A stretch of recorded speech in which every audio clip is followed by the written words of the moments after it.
that too personal? It might be. Whatever.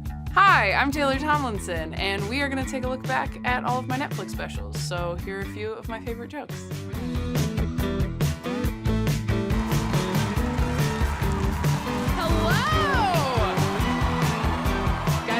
Not that careful. I don't know if any of you have tried to get a 20-something dude from a dating app to wear a condom lately, but it's sort of like trying to convince a 5-year-old to put a jacket on over his Halloween costume. This first one is from the comedy lineup. She is a baby. I think I was 23 when I did this taping. I was so nervous. It's like, no.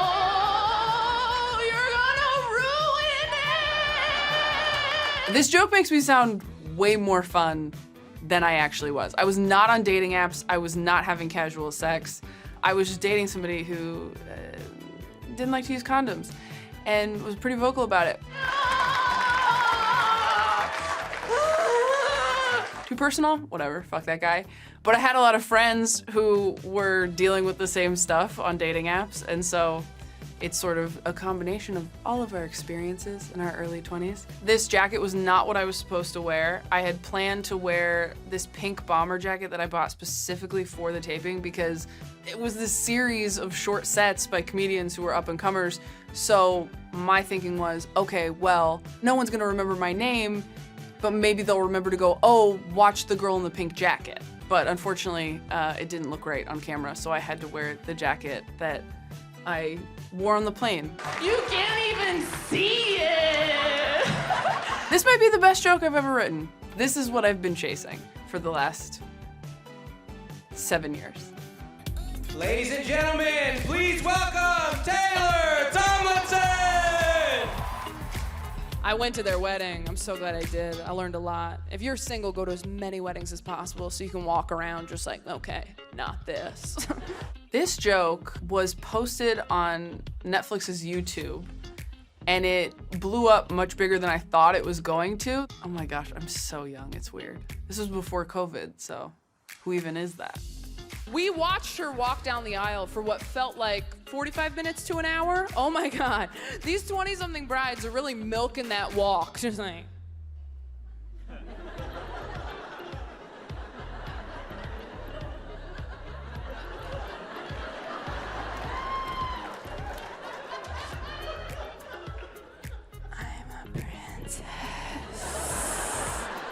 It's like, you're a Bigfoot, speed it up, we have lives. Honestly, this is based on a person. I hope they do not see this. So she gets about halfway down, everybody's like, she's an angel, she's beautiful, she looked okay. And you ever go to a wedding like, huh, that's your best, interesting. That's probably the meanest line I've ever written. I was so mean. I don't know that I would do that joke now, just because it's so mean. It is funny though. Because usually at this point in the ceremony, the groom's crying a little bit because she's so beautiful, he's so lucky, they made a mistake, whatever it is. This jacket was also not the jacket I planned to wear for this special. 4 days before I filmed Quarter Life Crisis, I was in San Francisco doing shows, and I went to a Buffalo Exchange, and I found this one for like $14. I mean, I've never worn it again. Here, this is the tape from where we taped it down. I felt weird getting rid of it. Because, you know, it's my first special. I am halfway through my 20s and I am done with this shit.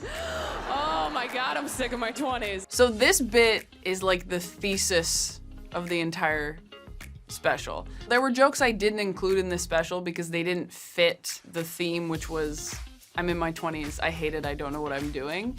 And I started writing those jokes because I thought I was weird, and then I started doing these jokes on stage, and I had so many people come up to me afterward or message me online and say, like, that's exactly how I feel, or like, that's exactly how I felt, and it made me go, oh, more people feel like this, so maybe I should dig into these. You have no intuition, no instincts, you can't make decisions, only mistakes. That's why you're thin in your 20s. You don't have a gut to listen to yet. This was like the only theater show I'd headlined, and it's so funny to go from performing in clubs to like filming a Netflix special in a theater This was me before a lot of therapy. Nobody expects me to do shit right. I'm like, what can I bring to the potluck, Nana? She's like, napkins, can you handle that? It was probably the reason it did as well as it did, because a lot of people were feeling the way I was. Being bipolar is like not knowing how to swim. It might be embarrassing to tell people, and it might be hard to take you certain places.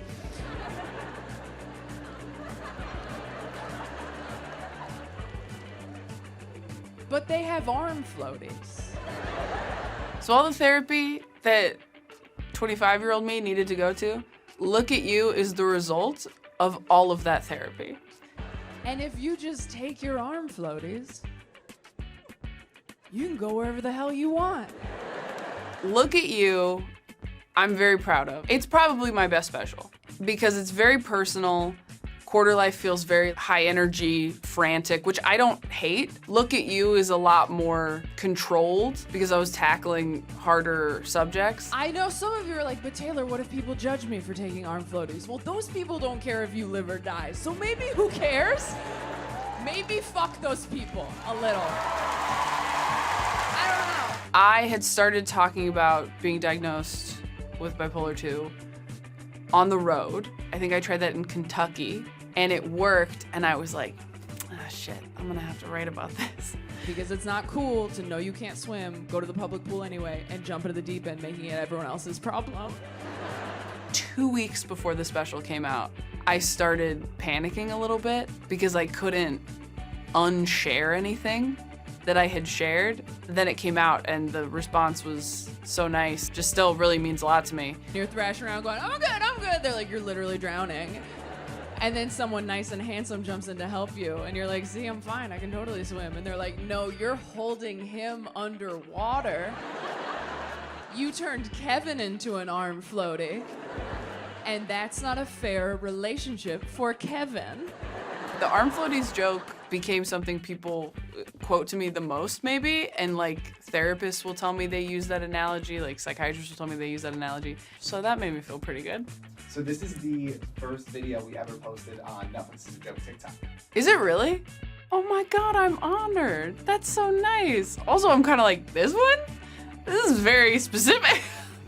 Then someone floats by you on their back, and you're like, what was that? And they're like, oh, that's someone whose parents supported them in the pool. This jacket I found in Portland at a vintage store probably a year before we filmed Look at You. I like saved it because I just knew I bought it. I was like, this is it. This is a special jacket. I used to lie to everybody growing up. I used to tell everybody that my parents were separated so I wouldn't have to say my mom's dead.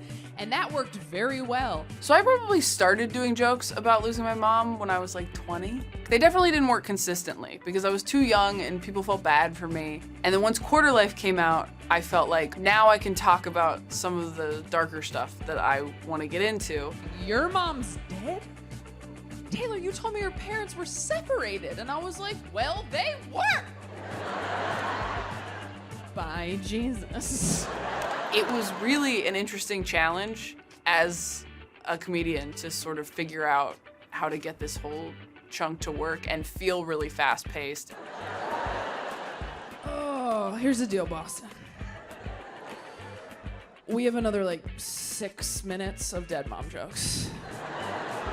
It's not just death, death, death. Like, I was very deliberate about how I sort of constructed the 6 minutes. There's like pop culture references. When I was 8, I was like, the only people I know with dead moms are Disney princesses. So like, this sucks, but am I about to get hot? I'm really proud of how this came out.